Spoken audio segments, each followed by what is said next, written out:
Shalom, selamat pagi anak-anak yang terkasih.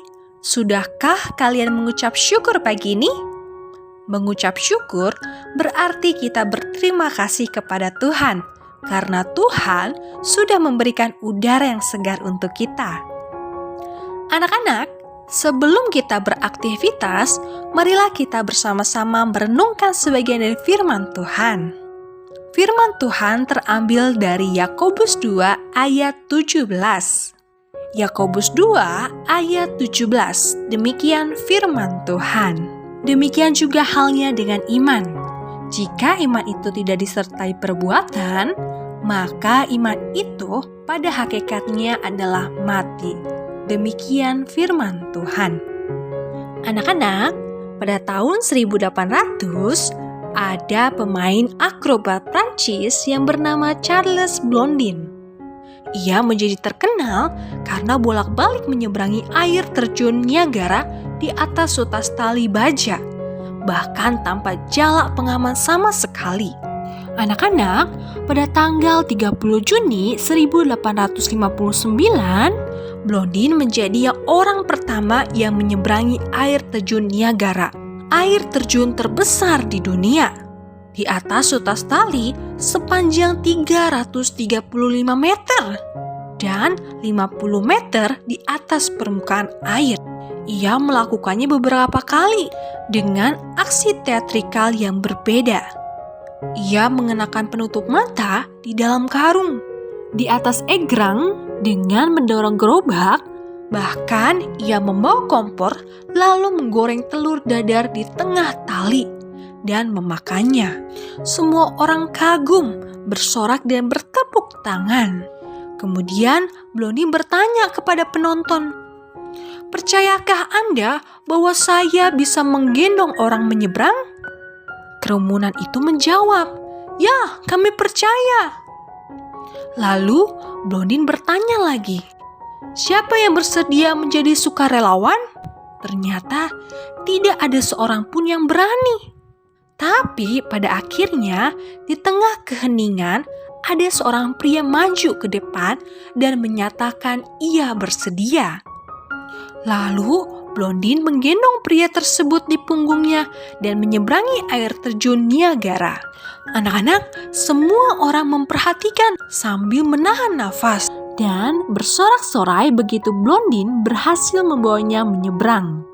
Yang tidak mereka ketahui bahwa orang tersebut adalah Harry Colcord, manajernya. Harry Colcord mau melakukan hal itu karena ia percaya pada Blondin. Itulah gambaran tentang percaya atau iman yang benar atau iman yang hidup. Lalu apa ciri-ciri iman yang benar atau iman yang hidup itu? Pertama, iman yang benar adalah iman tertuju kepada Tuhan Yesus. Dalam Ibrani 12 ayat 2a berkata, "Marilah kita melakukan dengan mata yang tertuju kepada Yesus yang memimpin kita dalam iman dan yang membawa iman kita itu kepada kesempurnaan." Anak-anak, dengan memandang atau percaya kepada Tuhan Yesus, kita diselamatkan. Memandang kepada Tuhan berarti kita mempercayakan diri kepada Tuhan Yesus. Memandang Tuhan Yesus menggambarkan sikap iman kita. Anak-anak, Corrie ten Boom adalah seorang anak Tuhan yang memiliki iman yang hidup kepada Allah.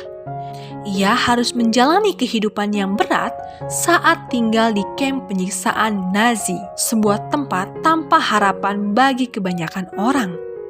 Namun, ia dapat bertahan untuk menceritakan imannya yang tidak goyah dan imannya teguh kepada Allah. Ia menyaksikan berbagai tindakan paling jahat yang dilakukan manusia kepada sesamanya. Dan ketika keluar dari kamp penyiksaan, ia berkata, "Jika Anda melihat dunia ini, Anda akan sedih.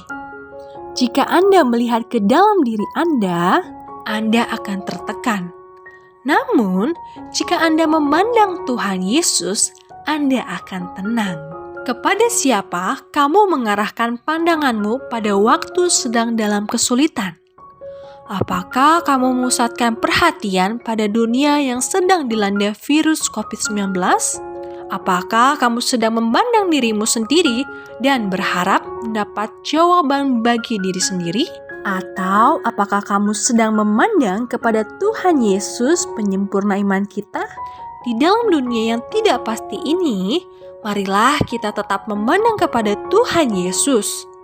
Anak-anak, kesulitan apapun yang sedang kamu alami hari ini, pandanglah Tuhan. Berharaplah dan percayalah kepada Tuhan Yesus. Kedua, iman yang benar adalah iman yang disertai perbuatan. Anak-anak, dalam Yakobus 2 ayat 17, 20, dan 26 berkata, demikian juga halnya dengan iman. Jika iman itu tidak disertai perbuatan, maka iman itu pada hakikatnya adalah mati.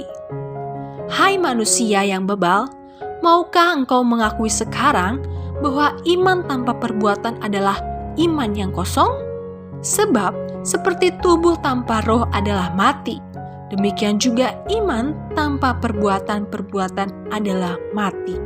Demikian firman Tuhan. Anak-anak, Bapak Yohanes Calvin berkata, hanya iman kepada Tuhan Yesuslah yang menyelamatkan. Tetapi iman yang menyelamatkan tidak dapat berdiri sendiri. Iman selalu membawa kehidupan dan kehidupan menghasilkan perbuatan baik. Anak-anak, iman yang tidak disertai perbuatan adalah iman yang mati, bukan iman yang hidup. Iman yang tidak menghasilkan perubahan hidup dan perubahan baik adalah iman yang mati. Mari kita membuktikan iman kita kepada Tuhan Yesus dalam perbuatan kita sehari-hari, yakni mengasihi Allah, mengasihi sesama, dan belajar taat pada firman Tuhan. Iman yang benar adalah ketaatan yang penuh kepada firman Allah, bagaimanapun keadaannya dan apapun akibatnya. Anak-anak, di saat pandemi ini, keadaan kita memang sedang sulit dan akibatnya mungkin menakutkan dan tidak diketahui apa yang akan terjadi nanti.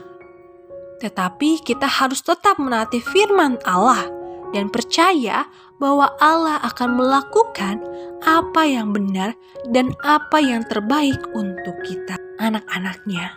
Amin.